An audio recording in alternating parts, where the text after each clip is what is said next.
కోల్కతా వైద్య విద్యార్థినిపై జరిగిన అత్యాచారాన్ని ఖండిస్తూ విజయవాడ చౌదరిపేట అయ్యప్ప నగర్ వద్ద రూట్స్ హెల్త్ ఫౌండేషన్ ఆధ్వర్యంలో కొవ్వొత్తుల ప్రదర్శన చేపట్టారు.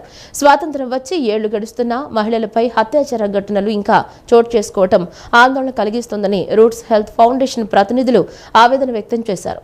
సమాజంలో ఉన్న మానవ మృగాల నుంచి బాలికలు, యువతులు, మహిళల్ని కాపాడాలంటే కేంద్ర రాష్ట్ర ప్రభుత్వాలు కఠినమైన చట్టాలను అమలు చేయాలని డిమాండ్ చేశారు.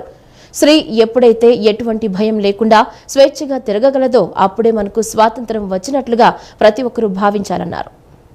ఆ డాక్టర్ మీద సామూహికంగా జరిగిన అత్యాచార ఘటన మరి ప్రపంచవ్యాప్తంగా మరి అన్ని వర్గాల ప్రజల్ని ముఖ్యంగా మహిళలను చాలా ఆందోళనకు గురి చేసింది. ఇది చాలా విచారించవలసిన విషయం.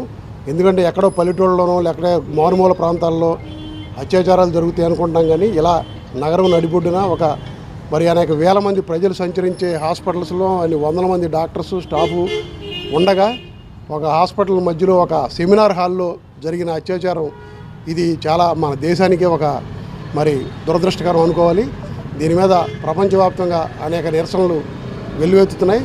మరి మనం ప్రభుత్వాలని చట్టాలని నిందించే కన్నా కూడా ముఖ్యంగా మనకు కావాల్సింది ఏంటంటే మగవాళ్ళ ప్రవర్తనలో మార్పు రావాలి.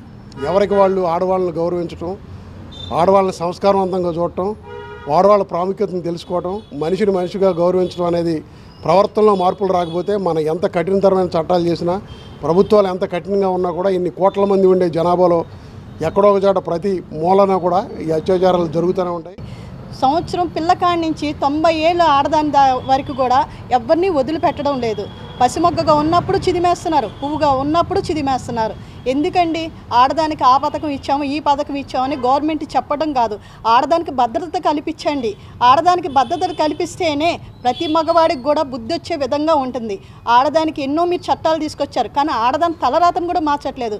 అయ్యా ప్రధాని మోడీ గారు, ఇప్పుడు మీరు అనుకున్నారు అయోధ్యలో రాముని తీసుకొచ్చి అయోధ్యలో మందిరం కట్టించారు. మీరు అనుకున్న ప్రకారంగానే అయోధ్య రాముడే కథలు వచ్చి అక్కడ మందిరాన్ని నిర్మించారు.